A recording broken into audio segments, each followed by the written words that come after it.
వీడియోలో పెట్టాను. చాలా తప్పుడు చర్యలు ఇవి.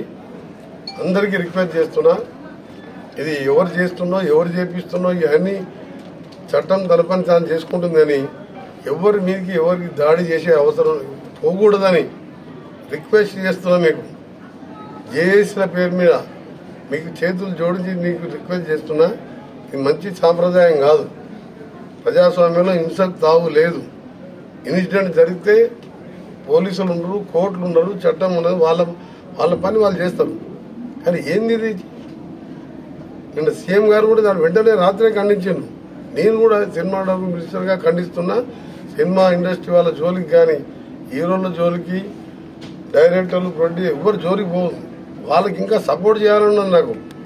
ఇలా చిత్రపూర్ గారిలో ఓపెన్ ల్యాండ్స్ ఉన్నాయి. ఇక్కడ జూనియర్ ఆర్టిస్టులకు కానీ పేద ఆర్టిస్టులకు మంచి యాక్టర్స్ ఎంతో మంది ఇవాళ పేదరికంలో ఉన్నారు. వాళ్ళకు కూడా ఫ్లాట్స్ కట్టాలని ప్లాన్ చేస్తున్నాను నేను. అంతకుముందు పోయినా సరే టీఆర్ఎస్ గవర్నమెంట్లో ఆ నాయకులు అమ్ముకున్నారు ఫ్లాట్స్. వాళ్ళు ఉంటుంది. ఇప్పటికెళ్ళా 3 బెడ్రూమ్ ఫ్లాట్ అంటే ఒక 5 కోట్లు ఉంటుంది నానగ్రామ్. అది కాంగ్రెస్ గవర్నమెంట్లో ఇచ్చిన ల్యాండ్. అది ఆ రోజు కాంగ్రెస్ ముఖ్యమంత్రి చెన్నారెడ్డి గారు చిత్రసీమను తీసుకొస్తానికి రామారావు కోరిక మేరకు NTR studio, Annapurna studio, Ramanaidu studio, Padmalaya studio, 1000 కోట్లు ఇవాళ ఆస్తులు ఇవాళ తీసుకొచ్చిన ఇండస్ట్రీ కష్టపడి ఆ ఇండస్ట్రీని ఇక్కడనే ఉంచుకుంటాం. వాళ్ళని కాపాడుకుంటాం.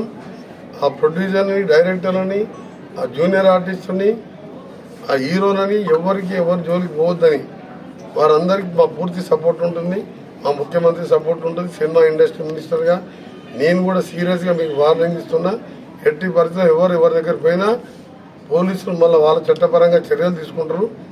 దయచేసి మీరు దాని జోలికి వెళ్ళకండి. జరిగిన ఇన్సిడెంట్ అందరం కూడా బాధపడే విషయం. అందరం కలిసి ఒకటే ప్రే చేద్దాం. ఆ అబ్బాయి కోలుకొని ఆ కుటుంబానికి అందరం అండగా ఉన్నామని నాకు. ఇక్కడ పోదు సినీ ఇండస్ట్రీ మద్రాస్ కంటే ఎక్కువ ఫెసిలిటీ ఉన్న స్టేటు ఇండియాలో. రామోజీ ఫిలిం సిటీ లాంటి ప్రపంచ స్థాయి సినిమాలు, హాలీవుడ్ సినిమాలు వచ్చి ఇక్కడ షూటింగ్ చూస్తుంటే నువ్వు తరలిపోతున్నాయని అడుగుతుంటే ఇవన్నీ మీరు సోషల్ మీడియా అందుకనే చెప్తున్నాను. అందుకనే ఇవన్నీ రాజకీయాల కోసం ప్రతిదీ రాజకీయం మాట. ఇంత పెద్ద ఇన్సిడెంట్ జరిగి నాకే ఇవాళ నాకు నా కుటుంబంలో ఒక సభ్యుడు పోయినంతగా బాధపడుతున్నాను నేను. ఎందుకంటే ఈ చూసిన తర్వాత ఆ కుటుంబం పరిస్థితి చూసి. అందుకని మీరు దయచేసి ఇండస్ట్రీ, చిత్ర ఇండస్ట్రీ కాదు, ఐటీ కాదు, ఏఐ కానీ ఈరోజు ఇంకా స్పోర్ట్స్ స్కిల్ యూనివర్సిటీస్ కానీ హైదరాబాద్ వరల్డ్లో మేము పోటీ పడుతున్నాం. ఇలా చెప్పాలంటే అన్ని రంగాలలో కూడా ఫార్మాలో 30% అమెరికా ఎక్స్పోర్ట్ ఫ్రమ్ తెలంగాణ. అలాంటిది రీజనల్ లింక్ రోడ్డు తీసుకొచ్చి వరల్డ్ మ్యాప్లో ఉంచాలి అని మైక్రోసాఫ్ట్ అమెరికా తర్వాత వాళ్ళు సెకండ్ క్యాపిటల్స్ అని సెకండ్ హెడ్ ఆఫీసులు హైదరాబాద్లో పెట్టుకుంటున్నారు. గతంలో నేను ఐటీ మినిస్టర్గా పనిచేసిన. అందుకనే ఏది ఎక్కడ పోదు. దయచేసి మీడియా వాళ్ళు కూడా ఈ స్టాఫ్ని ఇక్కడ పెట్టి మీరు కూడా అబ్బాయి బులెటిన్ ఇవ్వండి.